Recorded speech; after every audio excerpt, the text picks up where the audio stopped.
أما بعد فقد قال الله سبحانه وتعالى في محكم كتابه المجيد وفرقانه الحميد وقوله الحق بسم الله الرحمن الرحيم الله ولي الذين آمنوا يخرجهم من الظلمات إلى النور صلوات محمد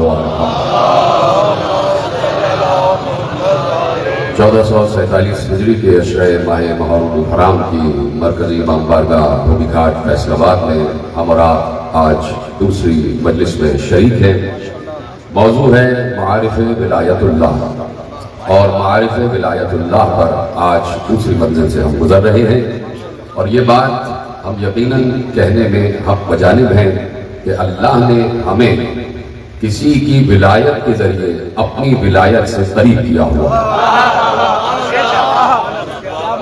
اور وہ ولایت کہ جسے اللہ اپنی ولایت کہتا ہے، وہ ولایت یقیناً ایسی ہے کہ ہر جگہ اللہ کا اثر موجود ہے، ہر جگہ اللہ کا وجود موجود ہے، ہر جگہ اللہ کی اثر فرزی موجود ہے، ہر جگہ ہمارا اللہ سمیع بھی ہے، بصیر بھی ہے، ہمارا اللہ سن بھی رہا ہے، دیکھ بھی رہا ہے، ہمارا اللہ ہر کسی کے ہر عمل کو محفوظ بھی کر رہا ہے، ہمارا اللہ مجموعی طور پر پوری کائنات کو دیکھ رہا ہے اور انفرادی طور پر ہر مخلوق کو دیکھ رہا ہے۔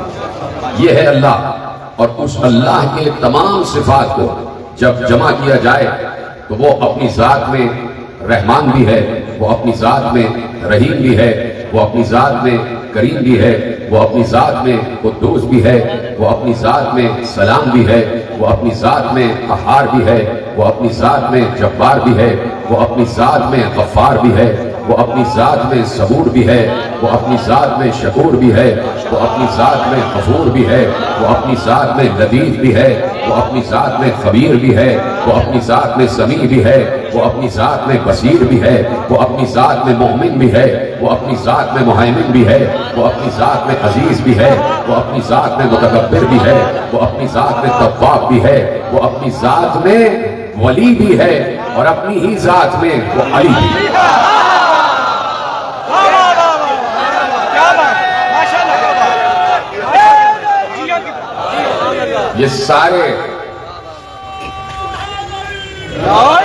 یہ سارے صفات اس کے ذاتی ہیں، یہ سارے صفات اس کے ذاتی ہیں۔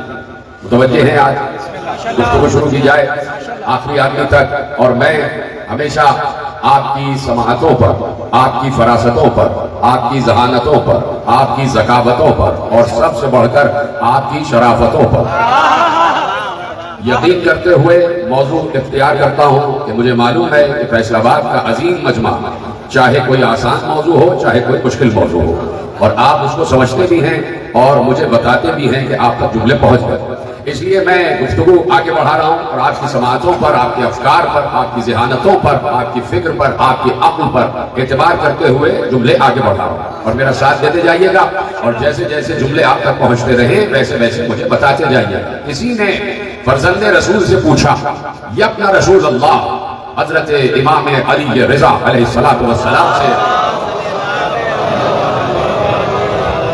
سوال کیا گیا معارف ولایت اللہ، آپ کو یاد ہے میرا موضوع ہے اور اس پر بات آگے بڑھ رہی ہے۔ سوال ہوا رسول کے 8ویں بیٹے سے، رسول کے 8ویں وارث سے۔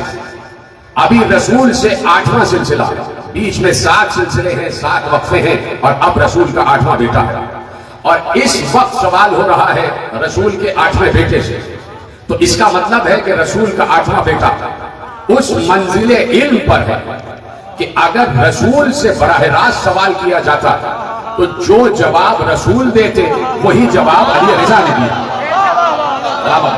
میرا ساتھ دینے جائیے، وہی جواب رسول کے 8ویں وارث نے دیا۔ اور پھر میں بار بار ایک جملہ کہتا ہوں جب معرفت توحید کی بات کرتا ہوں، جب توحید کے عظیم مراحل پر، توحید کے دقائق پر گفتگو کرتا ہوں، تو میں ایک جملہ کہتا ہوں، اور وہ جملہ آپ کے اذان عالیہ میں محفوظ ہوگا کہ توحید کے مشکل ترین مراحل اور مسائل پر اگر کسی نے سوال کیا ہے تو سوائے آل محمد کے کسی اور نے جواب بھی نہیں دیا.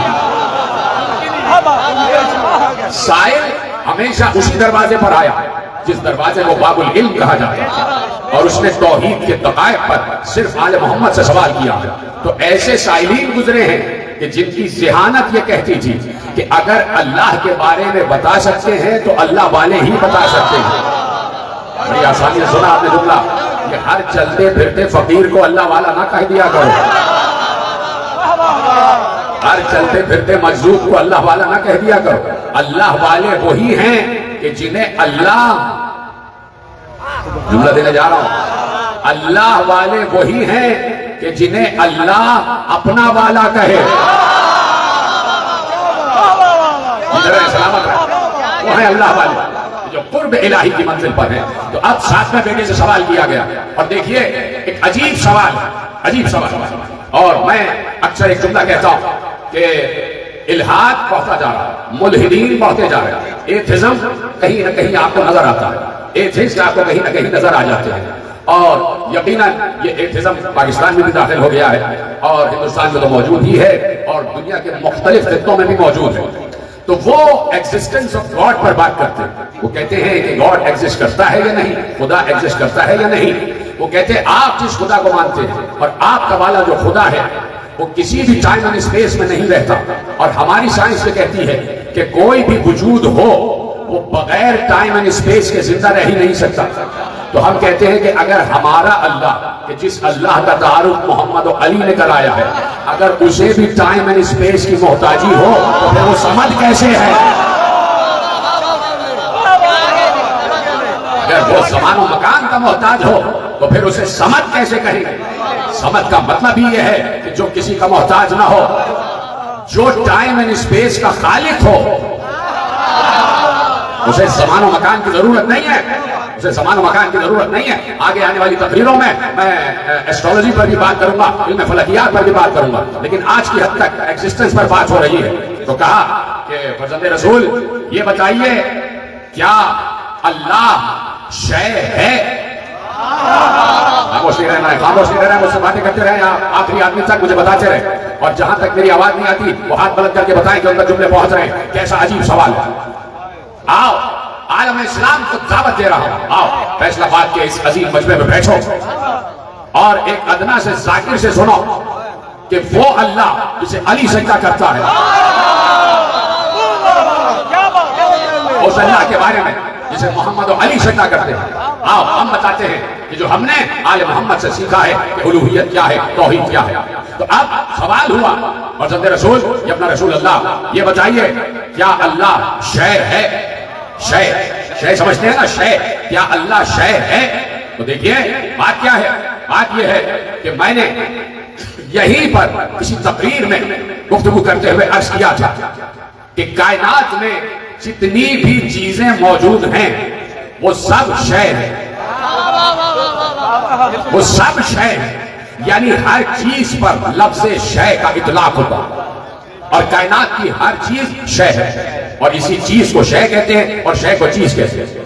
یعنی اس وقت آپ کو دائیں بائیں آگے پیچھے اوپر نیچے جو بھی چیزیں بشمول آپ کے لباس کے، بشمول آپ کے نفس کے، جو بھی چیزیں نظر آ رہی ہیں وہ سب کی سب شے ہے.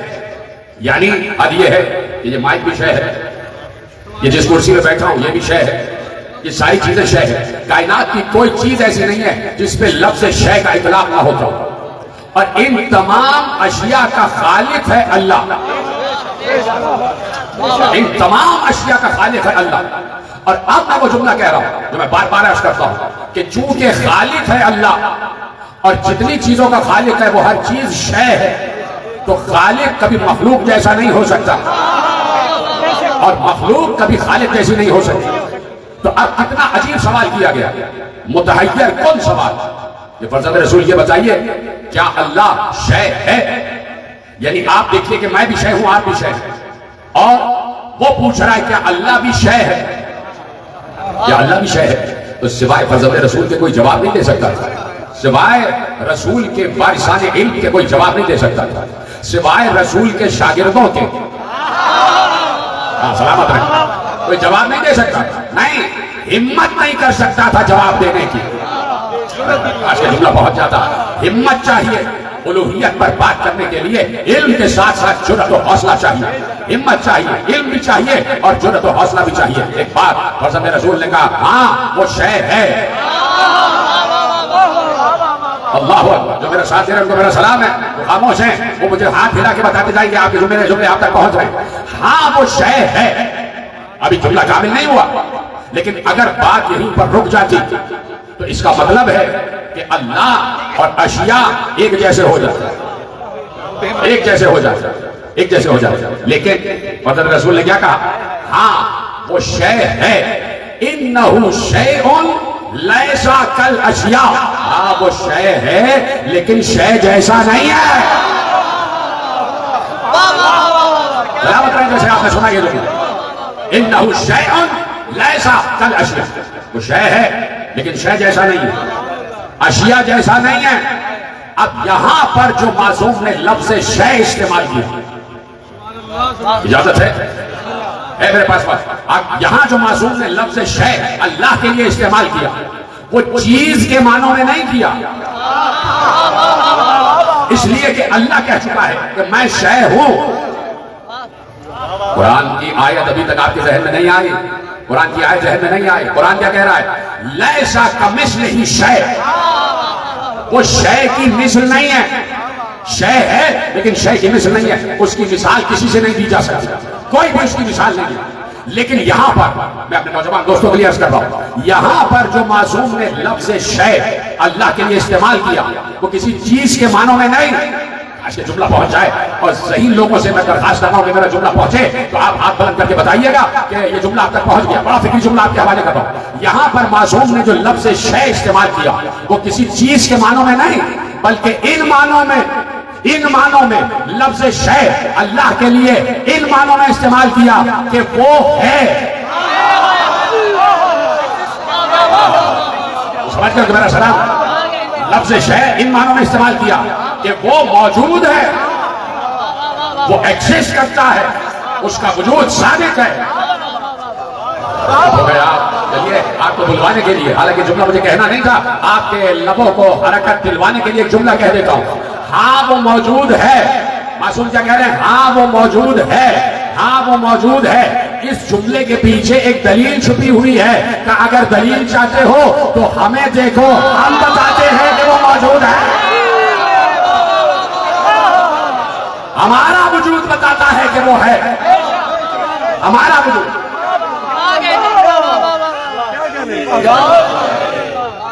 جو ہے کہ ہاں وہ شے ہے. کربلا سے در مانوس ہو جائے, کربلا سے در مانوس ہو جائے, تیرا سینہ نجف مکہ مدینہ توس ہو جائے. اگر سنے سنا پہ سخی شبیر کا لہجہ, اگر سنے سنا پہ سخی شبیر کا لہجہ, خدا دیکھا نہیں جاتا مگر محسوس ہو جائے. سلیمان علی حق نعرہ جو فرمائی آپ نے, انہو شیء لیسا کالاشیاء. اب معصوم نے بات آگے بڑھائی, کہا سنا وہ شے ہے, وہ شے ہے, لیکن اسے دو حدوں سے دور رکھو, دو حدوں سے اسے پرے رکھو, دو حدوں سے اسے بلند رکھو. مولا وہ دو حدیں کون سی ہیں؟ کہا حد التعدیل و حد التشبیہ. کہا تعدیل کی حدوں سے اسے دور رکھو اور کسی شے سے اسے تشبیہ نہ دو. تعدیل میں آپ کو سناؤں گا لفظ تعدیل, یاد رکھیے گا. کل یا پرسوں میں پوری تعدیل پر گفتگو کروں گا. ابھی گفتگو کرتا ہوں حد التشبیہ. کہا کہ اسے دو حدوں سے دور رکھو, اسے دو حدوں سے باہر رکھو. دو حدیں اس کے اندر نہیں ہیں, ایک حد تشبیہ اور ایک حد تعدیل. حد تشبیہ پہ آپ بات کرتا ہوں اگر آپ کی اجازت ہے, آپ کی اجازت ہے تو جملے آپ کے حوالے کرتا ہوں. حد تشبیہ یعنی اسے کسی شے سے تشبیہ نہ دو. کوئی بھی تشبیہ جو تمہارے ذہن میں آئے وہ اللہ پر منطبق نہ کرو. کوئی بھی تشبیہ کا مطلب ہے جو چیز شبہ پیدا کر دے, وہ بھی تشبیہ کہلاتی ہے. اور تشبیہ کہلاتی ہے کہ کسی کو کسی کی مثل قرار دینا. کہ دونوں چیزوں سے اللہ کو پرے رکھو اور اللہ کو بلند رکھو. حد تشبیہ. تو اب اگر آپ توحید کے مراحل میں اندر پھنستے چلے جائیں اور توحید کے مراحل میں آپ اندر پار کرتے چلے جائیں تو آپ کو علم کلام کی بحث نظر آئی. اور اس میں جب تشبیہات کی بات آتی ہے تو دیکھیے شرک کہاں سے شروع ہوتا ہے.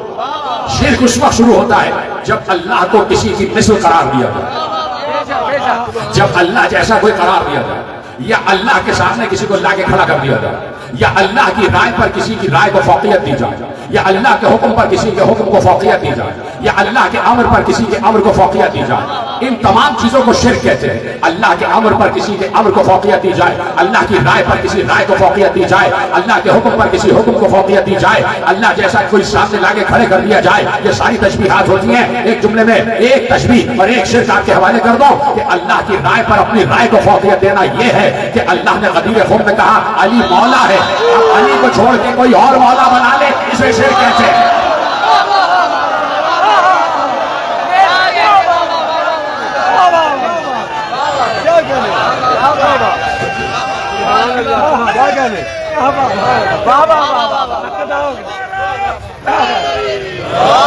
جتنے سلامت رہے, بہت تیزی سے مجھے باتیں آگے بڑھانا.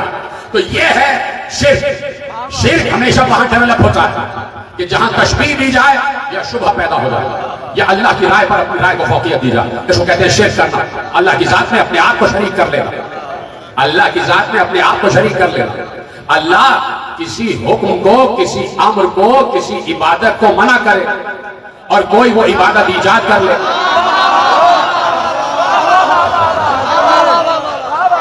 بھائی جو نہیں سمجھے وہ میرے آگے جو بیٹھے دو تم سے سمجھ لیں, میں بات کہنے جا رہا ہوں. اس کو کہتے ہیں شرک. اس کو کہتے ہیں شرک. اللہ کچھ احکامات نافذ کرے, چاہے وہ نکاح کے ہو چاہے طلاق کے. سلامت ہے, آپ نے اشاروں میں بات سمجھی. تو اب شرک وہاں پیدا ہوتا ہے جہاں تشبیہات دی جائے, یا جہاں شبہ پیدا ہو جائے, یا جہاں مثال دی جائے, یہاں امر کو فوقیت دی جائے, وہاں شرک پیدا ہوتا ہے. اور جہاں تشبیہات آ جائیں تو تشبیہات کی کئی قسمیں ہیں, اور ہر قسم پر بات کروں گا تو پورے کے پورے اشرے درکار ہیں. میں صرف جملے آپ کے حوالے کروں گا اور ڈیفینیشن آپ کو بیان کرتا ہوں, آگے بڑھ جاؤں گا.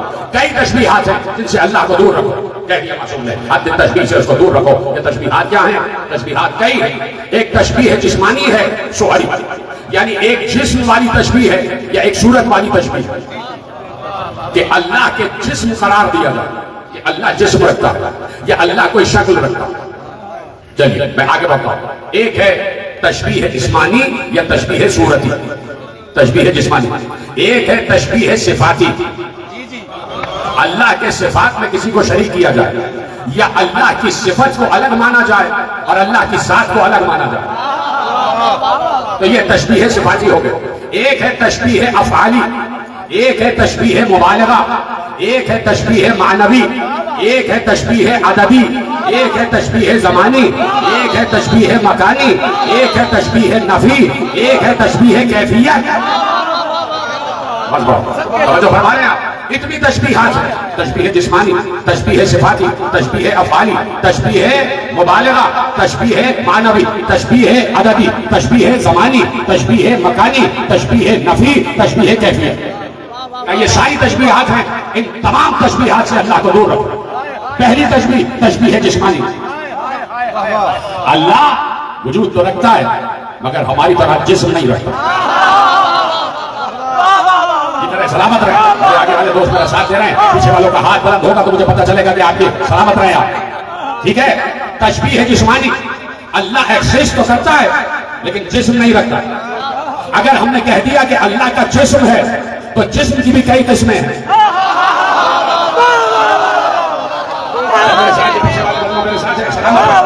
اگر ہم نے کہا اللہ جسم رکھتا ہے تو اجسام کی بھی کئی قسمیں ہیں. اجسام کی بھی کئی قسمیں ہیں. ایک جسم ہوتا ہے جسم آبی, ایک جسم ہے جسم خاکی, ایک جسم ہے جسم ترابی, ایک جسم ہے جسم روحانی, ایک جسم ہے جسم کیفیتی, ایک جسم ہے جسم وہمی, ایک جسم ہے جسم خیالی, ایک جسم ہے جسم نوری, ایک جسم ہے جسم ناری. کتنے اجسام ہیں؟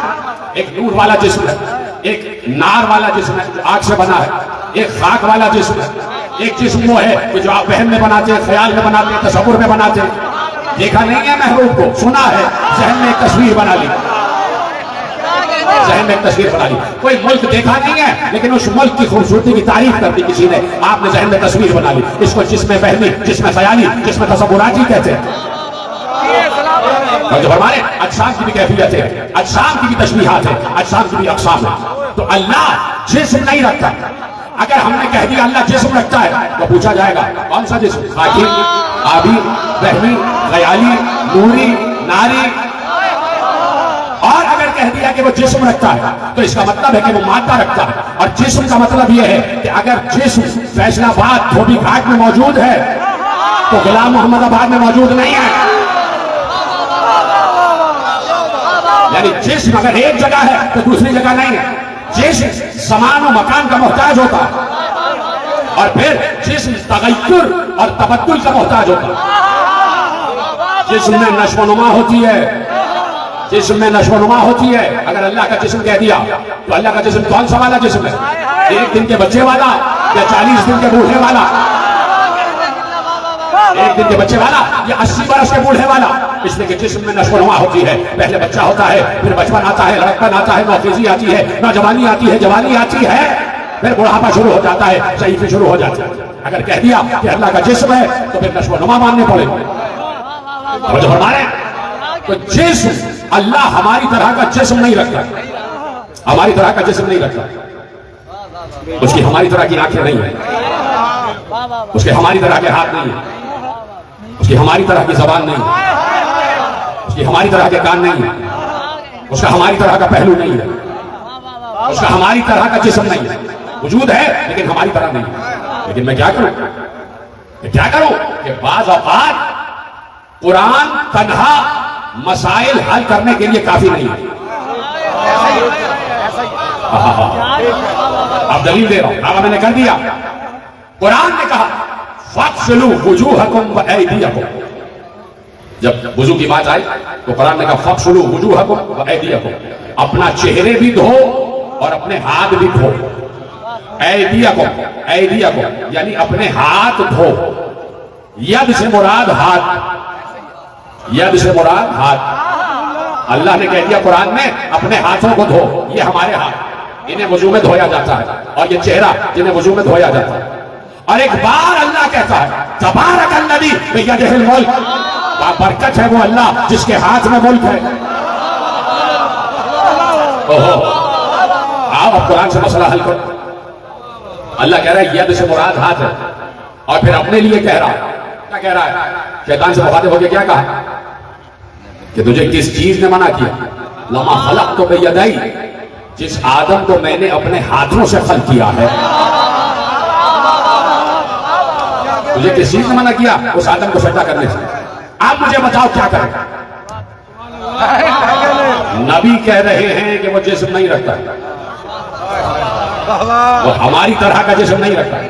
سلامت رہے، سلامت رہے. یہ تمام حضرات سلامت رہے جو میری بات سمجھ رہے. نبی کہہ رہے ہیں وہ ہماری طرح کا جسم نہیں رکھتا، اور قرآن کہہ رہا ہے، اللہ کہہ رہا ہے کہ میں نے اپنے ہاتھوں سے آدم بنایا. کیا کریں؟ جو سمجھ گئے وہ کم از کم میرا ساتھ کو دیں. نبی کہہ رہا ہے وہ ہماری طرح کے اعضاء نہیں رکھتا، اور قرآن کہہ رہا ہے کہ اللہ نے اپنے ہاتھوں سے آدم بنایا. تو کسی نے آیت لی کہ اللہ نے اپنے ہاتھوں سے آدم بنایا، اور کسی نے آیت لی اور بخاری صاحب نے کہا کہ اللہ ہاتھ بھی رکھتا ہے، اللہ آنکھیں بھی رکھتا ہے، اللہ جسم بھی رکھتا ہے. انہوں نے کہا اس لیے کہ چہرے کا ذکر قرآن میں، اس لیے کہ اللہ کے ہاتھوں کا ذکر قرآن میں. تو اللہ ہاتھ بھی رکھتا ہے، اللہ چہرہ بھی رکھتا ہے. تو اب پلٹ جائیے وہی، اگر اللہ ہماری طرح کا جسم رکھتا ہے تو اسے کسی ایک جگہ ماننا پڑے گا، اور جو کسی ایک جگہ ہوتا ہے وہ دوسری جگہ نہیں ہوتا. اور اللہ کہہ رہا ہے، کیا کہہ رہا ہے؟ آئے سنو اللہ کیا کہہ رہا ہے، وَلِلَّهِ الْمَشْرِقُ وَالْمَغْرِبُ فَأَيْنَمَا تُوَلُّوا فَثَمَّ وَجْهُ اللَّهِ. ہر جگہ اللہ کو پاؤ گے، ہر جگہ اللہ کو پاؤ گے. ایک یہودی آ گیا، اور یہودی جب آیا علی کی خدمت میں آیا اور میرے مولا سے کہا، سوال کیا اس نے سلومی کے بعد، کہا یہ بتائیے آپ کا اللہ کہاں ہے؟ آپ کا اللہ کہاں ہے؟ کہا کہ میں تمہیں بتا تو دوں لیکن میں تمہیں سمجھاتا ہوں، دلیل دیتا ہوں۔ کیسے؟ باہر آؤ، مسجد سے باہر آئے کہ اما لکڑیاں لاؤ، لکڑیاں لائی گئی، لکڑیوں میں آگ لگائی گئی، آگ کے شعلے بلند ہوئے، شعلہ ادھر بھی جا رہا ہے ادھر بھی جا رہا ہے ادھر بھی جا رہا ہے ادھر بھی جا رہا ہے۔ یہ بتا آگ کا شعلہ کس سمت میں ہے؟ یہ ہر سمت میں ہے۔ کہ جب اس کی مخلوق آگ ہر سمت میں ہے تو میں کیا بتاؤں کہ اللہ کے سمت میں ہے؟ ہر سمت میں، ہر جگہ ہے، ہر جگہ ہے اللہ۔ تو اگر جسم مان لیا تو کسی ایک جگہ اس کو ماننا پڑے گا اور دوسری جگہ اس سے خالی ماننے پڑے گا، لیکن قرآن کہہ رہا ہے ہم نے اپنے ہاتھوں سے بنایا۔ تو اس کا مطلب ہے کہ قرآن کو بھی تنہا سمجھا نہیں جا سکتا، قرآن کو بھی تنہا سمجھا نہیں جا سکتا۔ کوئی وجود ایسا ہو کہ جو اللہ کے تمام الفاظ کے مفہوم کو سمجھے اور دنیا کو بتائے کہ جب تمہارے لیے ید کا لفظ آئے تو اس کا مطلب ہے یہ والے ہاتھ، اور جب اللہ کے لیے ید کا مطلب آئے تو اس کا مطلب ہے اللہ کی قدرت، اللہ کا اختیار، اللہ کی قدرت۔ تو اب کہا کہ جب تمہارے لیے لفظ ید آ جائے تو اس کا مطلب کچھ اور ہوتا ہے، اور جب اللہ کے لیے لفظ ید آ جائے تو اس کا مطلب کچھ اور ہوتا ہے۔ جب تمہارے لیے لفظ چہرہ آئے تو اس کا مطلب کچھ اور ہوتا ہے، اور جب اللہ کے لیے لفظ چہرہ آ جائے تو اس کا مطلب کچھ اور ہوتا ہے۔ یہ چہرہ ہے وَلِلَّهِ الْمَشْرِقُ وَالْمَغْرِبُ وَأَيْنَمَا تُوَلُّوا فَثَمَّ وَجْهُ اللَّهِ۔ سورہ بقرہ، مشرق بھی اللہ کے لیے مغرب بھی اللہ کے لیے، جدھر رخ کرو گے تمہیں وجہ اللہ نظر آئے گا، تمہیں اللہ کا چہرہ نظر آئے گا، تمہیں اللہ کا چہرہ نظر آئے گا۔ تو اب کم از کم ہمیں یہ تو بتایا جائے کہ وجہ اللہ کے معنی کیا ہے، ہمیں یہ تو بتایا جائے کہ وجہ اللہ کے معنی کیا ہے۔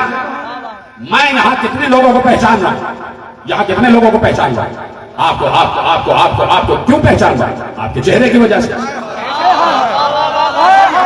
بات کر بھی چکا، آپ پیچھے رہ گئے۔ چہرے کا مطلب ہوتا ہے پہچان، اس کے جملے سمجھ جائے، چہرے کا مطلب ہوتا ہے پہچان۔ کسی کا بھی چہرہ اس کی پہچان ہوا کرتا ہے، تو یہاں وجہ اللہ سے مراد اللہ کی یہ شکل نہیں ہے، اللہ کے وہ 14 وجود ہیں جو اللہ کی پہچان بنے ہوئے ہیں۔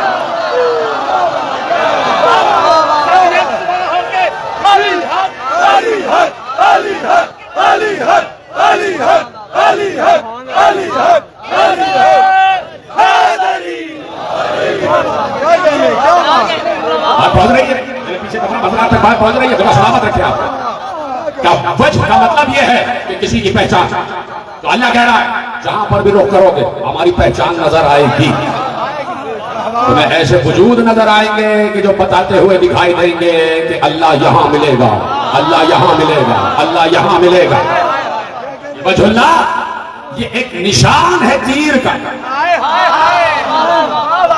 ایک نشان ہے تیر کا۔ یہ میں گفتگو کو کامل کرتا ہوں اور آگے بڑھتا چلا جاتا ہوں۔ یہ جو اب سورہ فاتحہ پڑھتے ہیں نا، سورہ فاتحہ، اس میں اللہ نے کہا کہ کہو اہدنا الصراط المستقیم، ہمیں صراط مستقیم دکھا، سچا راستہ دکھا، سیدھا راستہ دکھا۔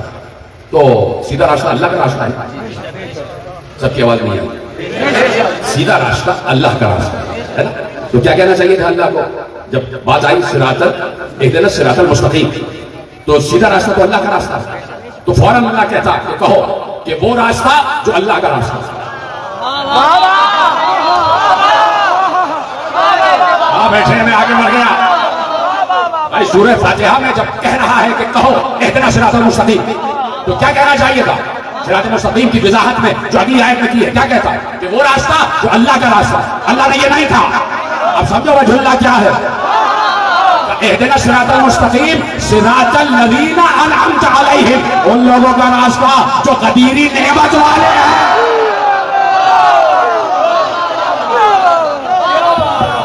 مومنین آخری آدمی تک دونوں ہاتھ اٹھا کے من کنتا مولا، جبریل کا مولا، بوزر کا مولا، کمبر کا مولا، دمشق کلندر، دمشق کلندر، نعرہ حیدری۔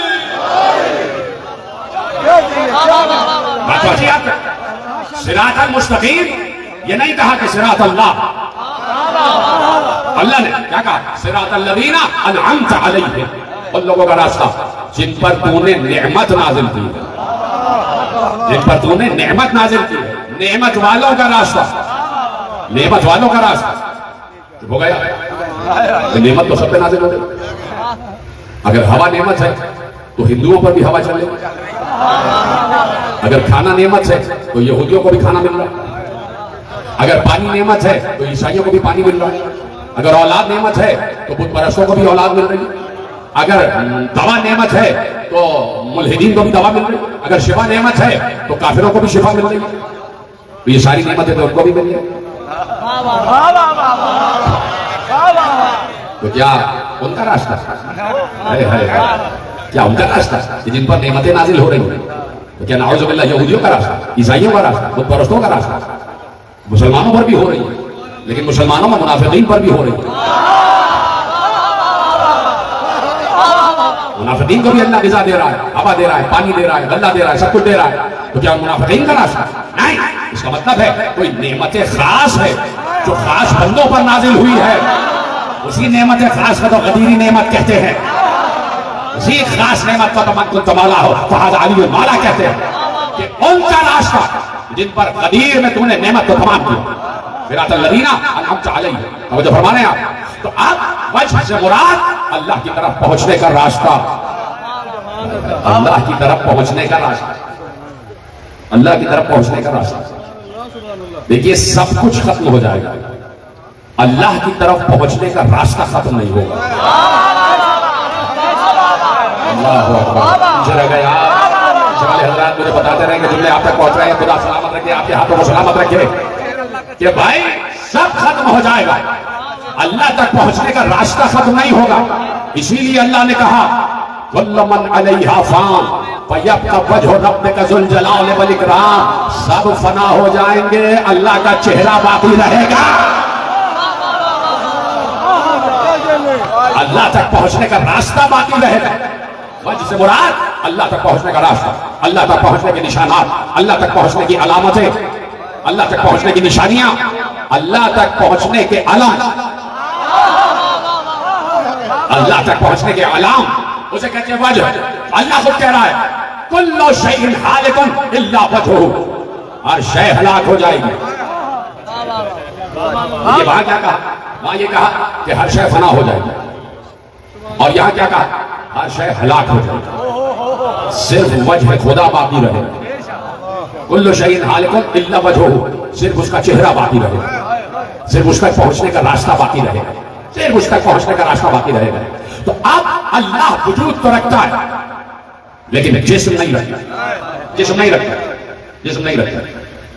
جیسے ہاتھ کے الگ معنی ہیں اسی طرح وجہ کے الگ معنی ہیں، اسی طرح ایک لفظ قرآن نے اور انٹروڈیوس کیا، اور وہ لفظ ہے سورہ القلم، ساق، سین الف کاف، ساق، ٹھیک ہے؟ کیا کہا؟ یوم یکشف عن ساق، جس دن قیامت کے دن ساق سے کپڑا ہٹایا جائے، ساق کو کھول دیا جائے،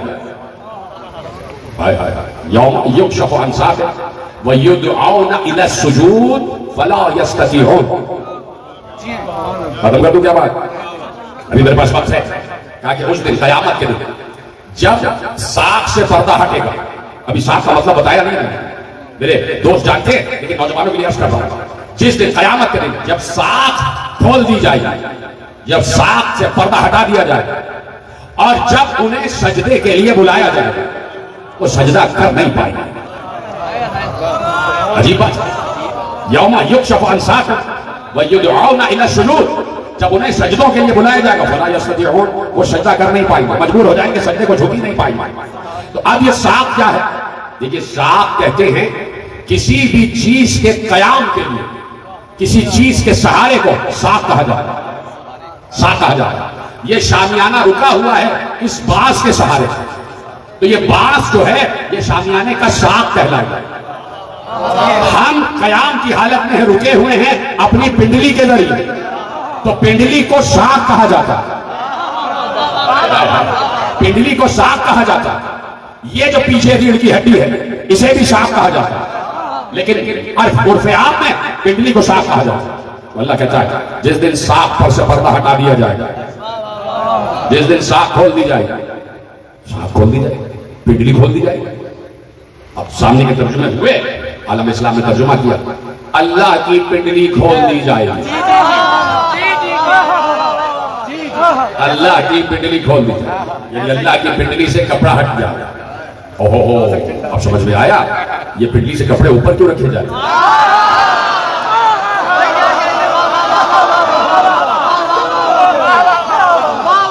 بھائی تو یہ بھی تو تشبیہ ہو گئی، اور اللہ سے تشبیہ دے دی، یہ شرک نہیں ہوا؟ اچھا انہوں نے کہا اللہ کی پنڈلی سے کپڑا ہٹ جائے گا اور پھر لوگوں کو سجود کے لیے بلایا جائے گا، سجدے کے لیے نہیں، سجدوں کے لیے، یعنی کئی سجدے ہوں گے. بھلا یستطیعون، لیکن وہ لوگ سجدے کی طاقت نہیں رکھتے، سجدہ کر ہی نہیں سکتے، استطاعت ہی نہیں ہوگی کہ وہ جھکے، استطاعت ہی نہیں ہوگی وہ جھکے. اب کس سے پوچھے کہ اللہ کی بھی پنڈلی ہے؟ اگر اللہ کی پنڈلی ہے تو اس کا مطلب ہے وہ جسم رکھتا ہے. اور پھر پلٹ آؤ، اگر وہ جسم رکھتا ہے تو کسی ایک جگہ ہے، دوسری جگہ نہیں ہے. اور اگر پنڈلی رکھتا ہے تو پاؤں بھی رکھتا ہے، پاؤں رکھتا ہے تو پنجے بھی رکھتا ہے، پنجے رکھتا ہے تو تلوے بھی رکھتا ہے، جب تلوے رکھتا ہے تو چلتا بھی ہے، جب چلتا ہے تو ایک جگہ کو چھوڑتا ہے دوسری جگہ چلا جاتا ہے، اور جہاں جاتا ہے پچھلی جگہ خالی ہو جاتی ہے. اور کہیں جگہ خالی ہو جائے وہ اللہ نہیں ہوتا، کوئی جگہ اس سے خالی ہو جائے وہ اللہ نہیں ہے. تو اب کیا کہا جائے؟ یہ صاف ہے کیا؟ یہ صاف ہے کیا؟ یہ بنیاد ہے، یہ ستون ہے، یہ قیام کی طاقت ہے کہ کسی چیز کا جس پر قیام ہوتا ہے، جملہ سمجھنا، کسی چیز کا جس پر قیام ہوتا ہے اسے ساکھ کہا جاتا ہے، اسے پنڈلی کہا جاتا ہے. چونکہ تمہارے وجود کا قیام پنڈلی پر ہے، اس لیے اس سے تشبیہ دی گئی کہ ہم وجود کے قیام کے تسلسل کو، وجود کے قیام کے وسیلے کو ظاہر کریں گے. نہیں ابھی تک بات نہیں پہنچی. معصوم سے پوچھا گیا، اخبار رضا سے روایت پڑھو، میرے امام رضا علیہ السلام سے پوچھا گیا کہ مولا یوم یکشف عن ساق، پنڈلی سے پردہ ہٹا دیا جائے گا، اس کا مطلب کیا ہے؟ کا مطلب یہ ہے کہ جب حجاب نور ہٹے گا. بیٹھے آپ ختم ہو رہی ہے بات، بالکل تقریر نزدیک آگئی. مجھے آج بہت مطالب بیان کرنے تھے لیکن میں اچھی بات ہے کہ میٹر بچ گیا، کل عرض کر دوں گا. بات بالکل کامل ہو رہا اور میں زیادہ آپ کا وقت نہیں لینا چاہتا. بڑا حرف ہو رہا، بڑی گرمی ہے لیکن ولایت علی کی گرمی سے زیادہ نہیں ہے ہمارے دلوں میں. توجہ ہے؟ تو مولا یہ بتائیے حجاب نور ہٹے گا، نور کا حجاب ہٹ جائے گا، نور کا حجاب ہٹ جائے گا. معصوم نے کہا نور کا حجاب ہٹ جائے گا اور سارے حجابات ہٹ جائیں گے. اور جب سارے حجابات ہٹ جائیں گے تو نور واضح دکھائی دے گا. جب نور واضح دکھائی دے گا تو آواز آئے گی سجدے کرو. اس کا مطلب ہے ایک نور دکھائی نہیں دے گا. اگر ایک نور دکھائی دیتا تو سجدہ کرو، ایک نور دکھائی دیتا تو حکم آتا سجدہ کرو. اس کا مطلب ہے سجدے کرو، اس کا مطلب ہے کئی نور دکھائی دیں گے، کئی نور دکھائی دیں گے. اب جملہ عرض کر، حجاب نور ہٹ جائے گا، حجاب نور ہٹ جائے گا. کس پر سے ہٹے گا؟ کہاں سے ہٹے گا؟ کہاں سے ہٹے گا؟ کہا بھئی اللہ کے حجابات ہٹ جائیں گے، اللہ کے نور سے حجابات ہٹ جائیں گے. اچھا اللہ کے نور سے حجابات ہٹ جائیں گے. قرآن میں اللہ نے آیت رکھی ہے اللہ نور السماوات والارض. ہائے ہائے ہائے اللہ. اچھا ایک اور آیت پڑھ دیتا ہوں. اشرقت الارض بنور ربہا، جب قیامت کے دن یہ زمین اپنے رب کے نور سے منور ہو جائے گی. آخری لفظ پر غور نہیں کیا. جب قیامت کے دن یہ زمین اپنے رب کے، اپنے رب کے، اپنے رب کے، صرف رب کے نہیں، اپنے، یہ زمین اپنے رب کے نور سے منور ہو جائے گی، ہو جائے گی. ابھی ہوئی نہیں ہے، ابھی ہوئی نہیں ہے. اور اللہ کیا کہہ رہا ہے؟ اللہ نور السماوات والارض، اللہ زمین و آسمان کا نور ہے. یعنی اس وقت زمین و آسمان میں جو نور ہے وہ اللہ ہی کا نور ہے. تو اللہ کا نور تو ہے، پھر حجاب کے ساتھ. اور پھر قیامت میں یہ زمین اپنے رب کے نور سے منور ہو جائے گی کیوں ہے؟ ہو رہی ہے کیوں نہیں ہے؟ جہاں تغیر آ جائے وہاں اللہ نہیں ہے. کہ اللہ کبھی چھپ جائے کبھی ظاہر ہو جائے. وہ اللہ نہیں ہے، اس لیے کہ کبھی چھپے کبھی ظاہر ہو، کبھی چھپے کبھی ظاہر ہو، اسے کہتے ہیں تغیر، اور تغیر اللہ کی ذات میں نہیں ہے کہ کبھی کسی اسٹیٹ میں ہے کبھی کسی اسٹیٹ میں ہے، کبھی کسی ہیبیٹیٹ میں ہے کبھی کسی ہیبیٹیٹ میں، اسے اللہ نہیں کہتے، نہ وہاں انقلاب ہے نہ تغیر ہے نہ تبدل ہے، نہ انقلاب نہ تغیر نہ تبدل، تو حجاب کس پر سے ہٹے گا؟ ہائے ہائے ہائے، حجاب کس نور پر سے ہٹے گا؟ علی جا رہے ہیں مسجد کوفہ، مسجد کوفہ، ابن عبد ایک بہت بڑا راوی ہے، وہ بیان کرتا ہے کہ میں نے دیکھا کہ علی جا رہے ہیں غنا فی سوق الکوفہ، میرا مولا علی بازار کوفہ میں داخل ہوا اور ہم بھی ساتھ ساتھ کہ دو لوگ آپس میں بحث کر رہے تھے، ان میں سے جو ایک بحث کر رہا تھا اس نے کہا کلا، مجھے قسم ہے اس رب کی، کس رب کی؟ کہ جو رب احتجب بالسبع حجاب، مجھے اس رب کی قسم جو 7 پردوں میں چھپا ہوا ہے، کہ مجھے اس رب کی قسم جو 7 پردوں میں چھپا ہوا ہے۔ علی کے کان سے یہ جملے ٹکرائے، علی بولے، موڑ کر اس کی کمر پر ہاتھ مارا، وہ متوجہ ہو کہا کہ وَمَنِ الَّذِي احتجب بالسبع حجاب، کون ہے وہ جو 7 پردوں میں چھپا ہوا؟ جب دیکھا بات ایسے سنیں گے تو بھائی بات کیسے آگے بڑھے گی؟ علی نے اس کی کمر پہ ہاتھ رکھ کر کہا، پلٹا، کہ وہ کون ہے جو 7 حجابات میں چھپا ہوا ہے؟ اس نے ادبت کہا، جیسے دیکھا میرے مولا کھڑے، اس نے کہا رب العالمین یا امیر المومنین، امیر المومنین وہ رب العالمین ہے، اللہ ہے جو 7 پردوں میں چھپا ہوا۔ ایک بار علی نے ذرا جلال کے عالم میں آ کر کہا اخطا کا، غلطی پر سکلت کا ہم کا، تیری ماں تیرے ماتم میں بیٹھے، ان اللہ لیس بینہ و بین الخلق حجاب، اللہ اور مخلوق کے درمیان کوئی حجاب نہیں ہے۔ سلامت رہے آپ، اللہ اور مخلوق کے درمیان کوئی حجاب نہیں ہے، خالق و مخلوق کے درمیان کوئی حجاب نہیں ہے۔ کاف انہم معہم اینما کانوا، مخلوق جہاں پر بھی ہو اللہ ان کے ساتھ ہے۔ یہ علی کہہ سکتے تھے اور کوئی نہیں کہہ سکتا۔ میں اتنا شکر گزار ہوں آپ کا کہ اس وقت شاید روئے پاکستان پر کوئی اتنے مشکل موضوعات نہ سن سکے جیسے آپ سن رہے ہیں، اور وہ بھی صبح کے اس وقت، صبح کے اس وقت، اور صبح کا یہی وقت بڑا کام کا ہوتا ہے۔ اس وقت اگر آپ اپنا سبق یاد کریں تو وہ جلدی یاد ہو جاتا ہے، اس وقت اگر قرآن کو حفظ کریں تو قرآن جلدی حفظ ہو جاتا ہے۔ توجہ فرما رہے ہیں آپ؟ ختم کر دیتا ہوں، آپ یہیں سے بات آگے بڑھے گی۔ کہا کہ وہ کون ہے؟ اللہ، اللہ اور مخلوق کے درمیان کوئی حجاب نہیں، جہاں پر بھی انسان جاتے ہیں اللہ ان کے ساتھ ساتھ۔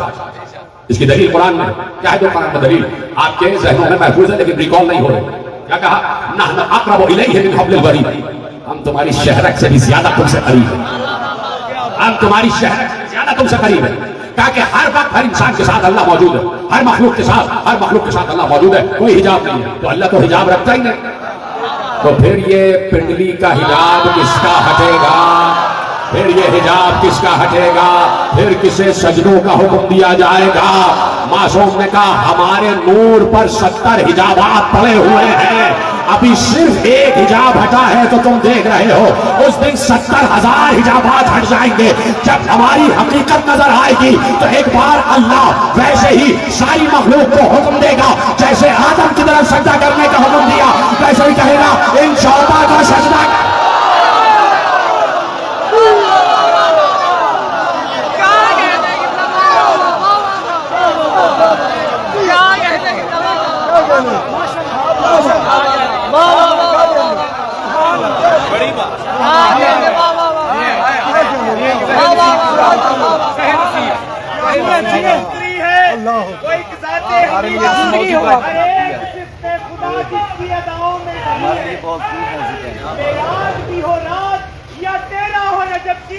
توحید کے پردے سے نکلتا ہی علی ہے۔ سلیمان علی حق نعرہ بات واضح ہو گئی؟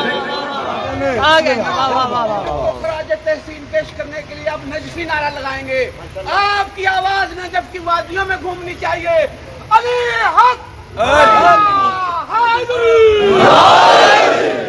جو فرما لیا آپ نے، اسی لیے لفظ کیا ہے؟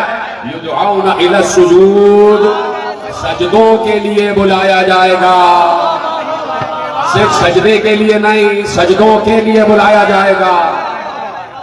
کسی کو اگر اعتراض ہے اس بات پر اور ہوگا ضرور یہ کیا تفسیر کر دی آؤ میں دلیل دیتا ہوں میں روایت سے استخراج کرتا ہوں رسول خاتم النبیین ہے نا افضل الانبیاء ہے نا اشرف الانبیاء ہے نا تو رسول اللہ آدم سے افضل ہیں تو یہ کیسے ہو سکتا ہے کہ جو مفضول ہو اس کی طرف تو سجدہ کروایا جائے اور جو افضل ہو اس کو سجدہ نہ کروایا جائے اس کا سجدہ نہ کروایا جائے تو اب آدم پر افضلیت ثابت ہوگی رسول اللہ کی کہ آدم کو جو سجدہ ہوا ہے اے آدم وہ تمہاری وجہ سے نہیں ہوا بلکہ ہم نے وَنَفَخْتُ فِيهِ مِن رُوحِي یہی سے بات آگے بڑھے گی اور میں روح پر گفتگو کروں گا روح اللہ ابھی تو بات آج ہوئی وجہ اللہ پر ید اللہ پر ساق اللہ پر کل بات ہوگی روح اللہ پر جو ہے تو اب آدم کی طرف حکم سجدہ اللہ دے رہا اور اگر اللہ پیغمبر کی طرف حکم سجدہ دے تو کیا اعتراض ہے اللہ کا اللہ مولا ہے رسول بھی مولا ہے ایک مولا دوسرے مولا کی طرف کہہ رہا ہے سجدہ کرو تو ملا نے کہا چلو ٹھیک ہے مان لیا آپ کی بات آدم بھی سجدہ ہوگا اور رسول کو بھی سجدہ ہوگا برابر ہو گئے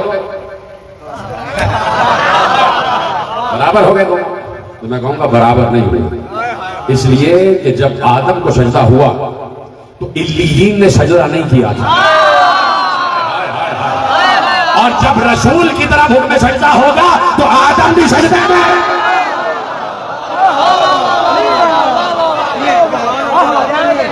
توجہ فرمائیے الى السجود سجدوں کے لیے بلایا جائے گا لیکن ان کی کمر ان کی ریڑھ کی ہڈی جانور کے سینگ کی طرح اکڑ گئی کیوں جس نے یہاں آل محمد کا احترام نہیں کیا جس نے یہاں محمد و آل محمد کا احترام نہیں کیا وہاں ان کی کمر اکڑ جائے گی فَلَا يَسْتَطِيعُونَ ان میں طاقت نہیں ہوگی سجدے اس لیے کہ جو سجدہ کر لے گا وہ بخش دیا جائے گا بخش دیا جائے گا تو فَلَا يَسْتَطِيعُونَ استطاعت نہیں ہوگی اس لیے کیوں صرف اس لیے کہ یہ جو عرصہ حیات گزر رہا اس میں پہچانو کہ مصطفیٰ کون ہے اور خالق مصطفیٰ کون ہے اور پہچانو کہ تعارف توحید معارف ولایت اللہ اس کے ذریعے ہم تک پہنچے بڑی کتابیں لکھی گئی ہیں 1400 برس میں لیکن آپ میرے مکتب کی کوئی بھی کتاب اٹھا کے دیکھیں کسی بھی عالم کی کتاب اٹھا کے دیکھیں سب سے پہلا چیپٹر جو ہوتا ہے اس کا نام ہوتا ہے باب توحید پورا شیخ صدوق علیہ الرحمن نے کتاب التوحید لکھی جاکے پڑھو کتاب التوحید جس میں توحید کے بڑے بڑے دقائق شیخ صدوق نے ائمہ کی روایتوں سے ثابت کی بتایا ہے کہ توحید بڑی دقیق بھی ہے لیکن ان کے لیے کہ جو آل محمد سے نہیں لیتے ان کے لیے مشکل ہے لیکن جو آل محمد سے محمد و آل محمد سے سمجھتے ہیں ان کو سمجھ میں آتا جاتا ہے کہ اللہ کیا ہے اللہ کیا ہے اللہ ہمارے ساتھ ہے اللہ ہمارے ساتھ ہے ختم ہو گئی بات حسین ابن علی جب نکلے ہیں گھر سے تو دیکھیے پورا گھر ساتھ لے کے نکلے پورا گھر ساتھ لے کے نکلے اور گھر پورا ساتھ لے کے نکلے ہی اس لیے کہ جو کچھ بھی میری ملکیت میں ہے وہ سب اللہ کی راہ میں قربان کر دو اس لیے نہیں کوئی اپنے گھر چھوڑ کے نہیں آیا کوئی اپنا خونی رشتہ دار گھر چھوڑ کے نہیں آیا ایک بیٹی کو چھوڑا وہ بھی مسئلہ تھا وہ بھی حکمت تھا کہا کہ بابا مجھے کیوں نہیں لے جا رہے کل میں نے عرض کیا کہ سغرا تمہاری شکل میری ماں زہرا سے ملتی تم شبیہ فاطمہ ہو اور 11 محرم سے لے کے 40 تک میری ماں بہنوں کو سربراہنا بازاروں میں پھرایا جائے میں نہیں چاہتا کہ شبیہ فاطمہ بازاروں میں اجروں کو مدد ایک بیٹی کو گھر چھوڑ دو 9 برس کی بیوی فاطمہ سلام اللہ علیہ بیٹی پاپا کو یاد کرتی رہی بابا نہیں آیا ہر آہٹ پر سغرا سمجھتی تھی بھیا علی اکبر آ گئے لیکن بھیا علی اکبر نہیں آیا حسین پہنچ گئے 2 محرم کو کربلا میں داخل ہوا آج سن 61 2 محرم کو حسین کربلا میں داخل ہوا اس مقام سے داخل ہوئے جو باغ امام جعفر صادق ہے اور وہاں سے آگے بڑھے تو اس مقام پر رکے کہ جہاں آج مقام امام زمانہ ہے وہاں پر گھوڑا روکا، ایڑ لگائی، گھوڑا آگے نہیں بڑھا۔ حسین ابن علی نے بار بار گھوڑے کو چمکار کے کہا آگے بڑھے، سواری نے آگے بڑھنے سے انکار کیا، گھوڑے کے پاؤں جم گیا۔ حسین نے دوسرا گھوڑا تبدیل کیا، وہ گھوڑا بھی آگے نہیں بڑھا۔ تیسرا گھوڑا تبدیل کیا، گھوڑا آگے نہیں بڑھا۔ حسین حجت تمام کر رہے تھے، حسین کو معلوم ہے یہ کون سا مقام تھا۔ لیکن ایک بار جب گھوڑے آگے نہیں بڑھے تو حسین نے گھوڑے کی زین کو چھوڑا، زمین پر آئی، وہاں کی خاک کو اٹھایا، سونگھا اور سونگ کر خاک کو زمین پر رکھ کر کہا انا للہ و انا الیہ راجعون۔ عباس یہی پر ہمارے خیمے لگے ہوئے، عباس وہ مقام آ گیا، وہ جگہ آ گئی جس جگہ کا وعدہ ہم نے اللہ سے عالم ارواح میں کیا تھا۔ یہ وہی مقام ہے، اسے وعدہ گاہ کہتے ہیں، اسے وعدہ گاہ کہتے ہیں۔ ایک بار ابھی حسین یہ جملہ کہہ رہے تھے کہ جبرائیل نازل ہوئے اور جبرائیل نے کہا حسین اللہ بات تحفہ درود و سلام کے کہتا ہے کہ جس جگہ کا وعدہ تھا وہ جگہ آ گیا۔ خدا کی قسم حسین نے جو جواب دیا ہے تو یقیناً اس جواب کو آپ لوح قلب پر محفوظ کریں۔ حسین نے گردن جھکائی اور گردن جھکا کر کہا جبرائیل اللہ کے لیے سلام، اس کی طرف سے سلام، وہی لائق پہ سلام، میری طرف سے میرے معبود سے عرض کرنا کہ پروردگار حسین کو یاد ہے کہ یہی وعدہ گاہ ہے، لیکن پروردگار وعدہ 10 محرم کا ہے، حسین 8 دن پہلے آ چکا ہے۔ اجر کو مرحبا، وعدہ عاشورے کا ہے اور حسین 8 دن پہلے آ چکا ہے۔ حسین نے کربلا سجا کے اللہ کی راہ میں قربان کیا، کربلا کو سجایا ہے، 8 دن میں حسین نے کربلا کو سجایا ہے۔ خیمہ گاہ، خیمے دریا کے کنارے لگ گئے، عباس نے خیمے لگوا دیے، بچے ابھی بہت مطمئن ہیں کہ عباس ہے، کوئی بھی پیاسا ہوتا ہے عباس لا کے پانی پلا دیتے، بچوں کو کھانا کھلاتے، بیویاں بھی ابھی مطمئن ہیں کہ عباس ہے، سر پر چادر سلامت ہے، برقع سلامت ہے۔ 2 محرم کو حسین کربلا میں داخل ہو گئے۔ عزیزو یہ 8 دن حسین نے کربلا کو سجایا ہے، جس کو آنا ہے وہ آ جائے، جو چاہتا ہے کہ اس قافلہ توحید میں شامل ہو جائے، حسین نے باہیں کھولی ہوئی ہیں، آ جائے، حسین کی طرف آ جائے۔ جو آنا تھا کچھ لوگ خود آ گئے اور کچھ کو حسین نے خط لکھ کر بلوایا۔ زہیر ابن قین کا قافلہ ساتھ ساتھ چل رہا تھا، ایک منزل پر حسین نے علی اکبر کو بھیجا، جاؤ اپنے چچا زہیر سے کہو کہ حسین یاد کر رہے۔ حسین بلا رہے، زہیر ابن قین ساتھ ساتھ چل رہے تھے صرف اس لیے کہ دیکھیں کہ حسین کا ارادہ کیا ہے، اور جب حسین کے ارادے کی پختگی سامنے آ جائے تو میں حسین کے قافلے میں داخل ہو جاؤں۔ دیکھنا چاہتے تھے کہ حسین کس لیے باہر نکل رہا ہے، لیکن حسین نے حجت کو تمام کیا، جناب علی اکبر کو بھیج کر کہا میرے عزیزو آپ نے جملہ سن لیا، میں نے کہہ دیا، بڑی آسانی سے سن لیا آپ نے، کسی دروازے پر خط لے کر حسین کا یوسف حسین جائے، کسی دروازے پر حسین کا قاصد بن کر حسین کا یوسف جائے، حسین کا علی اکبر جائے۔ علی بات تھی حسین کسی کے ہاتھ بھی خط بھجوا سکتے تھے، لیکن حسین نے اپنے جگر کے ٹکڑے کو نہیں، حسین نے شبیہ رسول کو بھجوایا، اس لیے کہ زہیر کو شبیہ رسول یاد ہے، تاکہ شبیہ رسول کو دیکھ کر زہیر فیصلہ کر لیں کہ رسول کس طرف ہے، رسول کس طرف ہے۔ آ گئے، زوجہ نے کہا کیا بات ہے، کہا کہ حسین کا بیٹا آیا ہے، حسین کا لقت جگر آیا، شہزادہ ہے حسین آیا، کیا بات ہے، خط بھجوایا، حسین ابن علی نے مجھے بلوایا، میں تجھے چھوڑتا ہوں، میں تجھے آزاد کرتا ہوں، جہاں چاہتی ہے چلی جائے، میں جا رہا ہوں۔ حسین نے خط لکھ کر زہیر کو بلوایا۔ ایک اور بھی ہے کہ جسے حسین نے خط لکھ کر بلوایا، حبیب ابن مظاہر اپنے دسترخوان پر بیٹھے ہوئے، زوجہ نے دسترخوان لگا لیا، کوفے کے حالات بڑے بگڑے ہوئے، لوگ چھپ رہے ہیں، جو چاہنے والے ہیں وہ یا تو چھپ گئے تھے اور چھپ کر حسین کے پاس پہنچ رہے تھے، وہ بہت کم تھا، تعداد میں بہت کم تھا، اور زیادہ تر 1 لاکھ سنیں، تعریف لکھنے والے اور بے تکی باتیں کرنے والے سنیں، 1 لاکھ اہل بیت کے چاہنے والے کوفے کے قید خانوں میں قید رکھے، اگر وہ 1 لاکھ قید نہ کیے جاتے تو سب نصرت حسین کے لیے پہنچے۔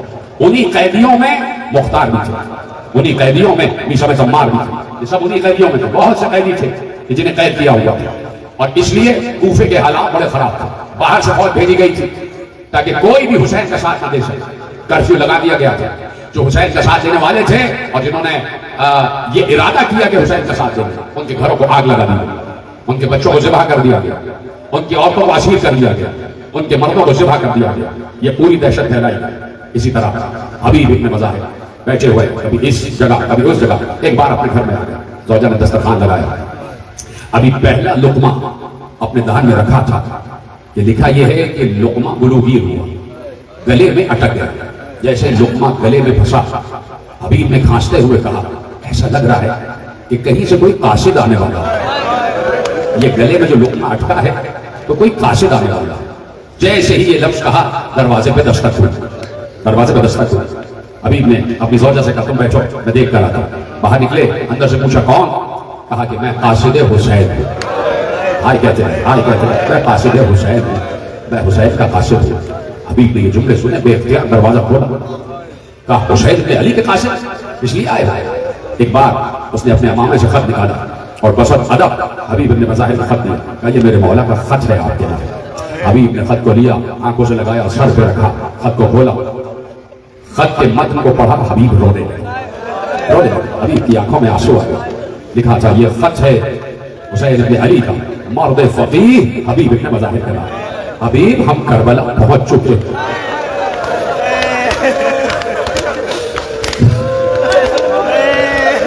حبیب ہم کربلا پہنچ چکے، اور حبیب ہم تنہا نہیں ہیں، ہماری بہن زینب بھی ساتھ آئی۔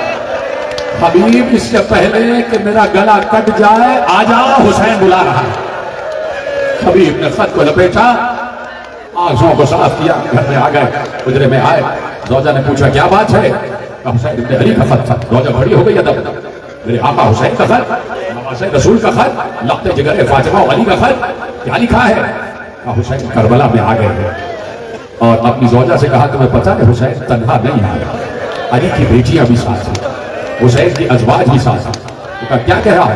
کہا حسین نے کہا ہے کہ حبیب میری نصرت کو آ جاؤ، حبیب میری مدد کو آ جاؤ، حسین نے مجھے بلایا ہے، میرے آقا نے مجھے بلایا ہے۔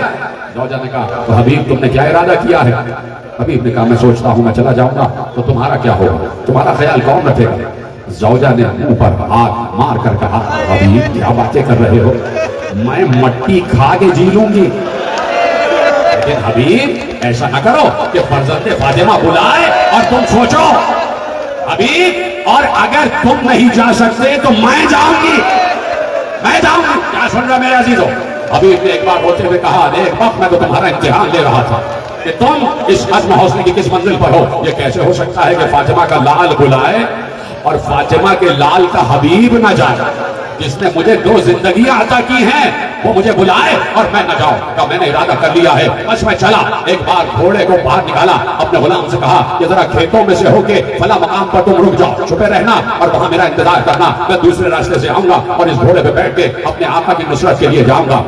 حبیب کا غلام گھوڑے کو لے کے اپنے بتائے ہوئے مقررہ راستے پر پہنچا، بیٹھ گیا، گھوڑے کے پاؤں کی مالش کر رہا تھا، گھوڑے کو سہلا رہا تھا۔ بہت دیر ہو گئی حبیب کے آنے میں، جب حبیب نہیں آئے تو غلام نے ایک بار کھڑے ہو کر گھوڑے کے کانوں میں باتیں کرنا شروع کی اور کہنے لگا اے میرے آقا کے سواری، اے میرے آقا کے گھوڑے، اگر میرا آقا ابھی نہ آیا تو میں وعدہ کرتا ہوں میں تجھ پر بیٹھوں گا اور میں فاطمہ کے لال کی نصرت کے لیے جاؤں گا۔ بس یہ جملے کہے تھے کہ حبیب آ گئے۔ جیسے ہی حبیب نے یہ جملے سنے اپنے سر پر ہاتھ مار کر کہا اللہ اللہ، فاطمہ کے لال پر یہ وقت آ گیا کہ اب غلام نصرت کو جا رہے ہیں۔ حبیب گھوڑے پہ بیٹھے چلے، اور ادھر عالم یہ ہے کہ حسین لشکر کو ترتیب دے رہے ہیں، میمنے کا یہ علم ہے، میسرے کا یہ علم ہے، قلب لشکر کا یہ علم ہے، آگے والوں کا یہ علم ہے، پیچھے والوں کا یہ علم ہے، یہ علم تمہارے حوالے، یہ علم تمہارے حوالے، یہ علم تمہارے حوالے۔ ایک علم حسین نے الگ رکھ دیا۔ اصحاب نے پوچھا مولا یہ علم کس کے لیے ہے؟ کہا اس کا اٹھانے والا ابھی آیا ہی چاہتا ہے، ابھی آیا ہی چاہتا ہے۔ ایک بات جیسے ہی کہا گرد اڑتی ہوئی دیکھی، جیسے ہی گرد چھٹی دیکھا حبیب ابن مظاہر آ گئے، جیسے ہی حبیب آئے گھوڑے سے نیچے آئے بے اختیار دوڑے، حسین کے قدموں پہ سر رکھ دیا، آقا آپ کا غلام آ گیا، آپ کا دوست آ گیا۔ سب نے بڑھ کر حبیب کو گلے لگایا، سب نے بڑھ کر مبارکباد دی۔ یہ مبارکبادی کا شور زینب کے کان تک پہنچا۔ زینب نے پوچھا فضا کون آ گیا؟ کہا آپ کے بھائی کے نصرت کے لیے حبیب آ گیا۔ سنو گے ایک جملہ، زینب نے ایک بار اپنے ماتھے پر ہاتھ رکھ کر کہا فضا ذرا حبیب کو زینب کا سلام کہہ دے۔ جیسے ہی حبیب تک یہ جملہ پہنچا حبیب نے امامہ بہ کر کہا کہ ہاں یہ وقت آ گیا کہ اب علی کی بیٹیاں غلام زادوں کو سلام کہہ برائے مہربانی ہمارے اس چینل کو لائک کیجیے، شیئر کیجیے، کمنٹ کیجیے اور سبسکرائب کیجیے اور بیل آئیکن کو پریس کیجیے تاکہ آگے بھی ہماری ویڈیوز آپ کو برابر ملتی رہیں۔